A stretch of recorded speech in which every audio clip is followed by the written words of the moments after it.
God, this is the time. I need you in my life. Come through for me. Rosemary was born in a quiet village tucked among the green hills of Abia State, Nigeria.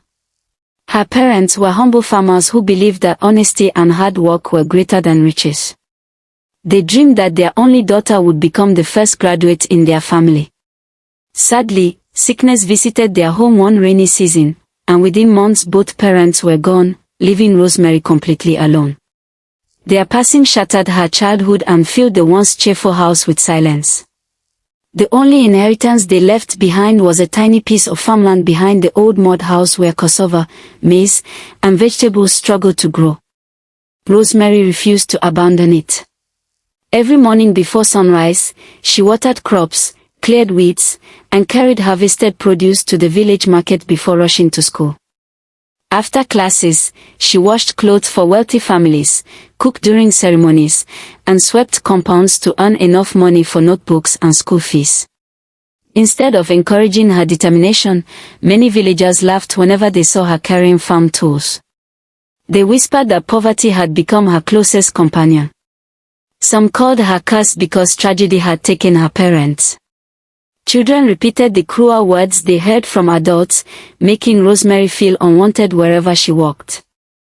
Although the insults pierced her heart, she never answered with anger. She remembered her mother's final advice: hard work would never betray an honest person. Whenever tears rolled down her cheeks, she quietly returned to the little farm, believing every seed planted carried a promise for tomorrow.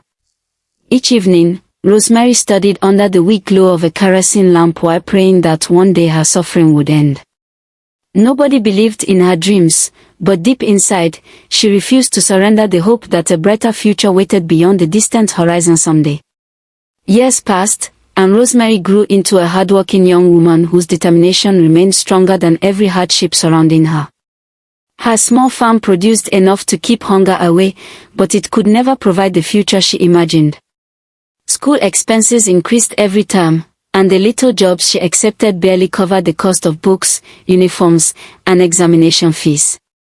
Still, she graduated with respectable results, believing education would finally change her life. The villagers were unimpressed. Instead of congratulating her, they reminded her that certificates meant nothing without powerful relatives or wealthy connections.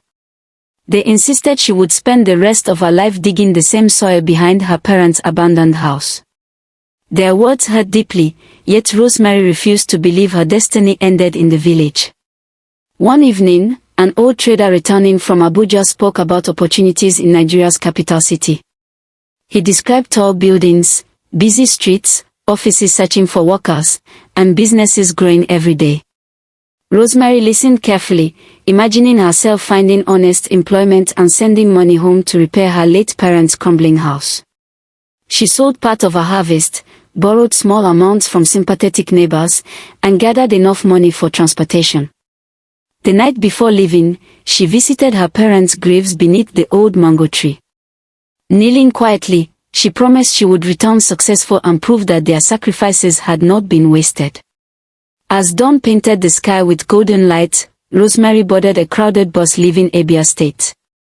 She carried only a worn traveling bag containing 2 dresses, a Bible, school certificates, and a few family photographs. While the bus disappeared along the dusty highway, she smiled through nervous tears, believing the difficult chapter of her life had finally ended and that Abuja would become the beginning of every dream she had. Rosemary arrived in Abuja with hopeful eyes and a grateful heart, expecting the city to reward her years of perseverance. Towering buildings, crowded highways, and endless streams of people amazed her. Everything looked bigger and brighter than the quiet villages of Abia State. She believed success was only a few days away. Reality arrived quickly. Every office she visited demanded years of experience or influential recommendations she did not possess. Employers collected her certificates politely before telling her they would call, but the calls never came. The little money she carried disappeared on transportation, cheap meals, and temporary accommodation in a crowded room shared with strangers. Within weeks, she could no longer afford rent. She spent several nights sitting outside a closed shop, hugging her traveling bag while pretending to wait for someone. Hunger became her daily companion. Sometimes kind food vendors gave her leftovers after closing, but many nights she slept with an empty stomach. Rosemary searched everywhere for work. She washed dishes in restaurants for a single meal, carried heavy loads in busy markets, and cleaned compounds whenever opportunities appeared. The income was too little to rebuild her life. She watched people wearing expensive clothes walk confidently into offices while she wandered the streets carrying faded certificates that nobody seemed to value. One rainy evening, exhausted and soaked, Rosemary stood beneath a bus stop shelter watching expensive vehicles splash muddy water across the road. She wondered why life had become so unfair despite her honesty and relentless hard work. Tears mixed with the falling rain as she whispered a quiet prayer, asking God whether he had forgotten the lonely orphan from Abia State. Unknown to Rosemary, someone inside one of those passing vehicles had noticed the determined young woman standing bravely beneath the relentless rain, and destiny quietly prepared to change her life forever.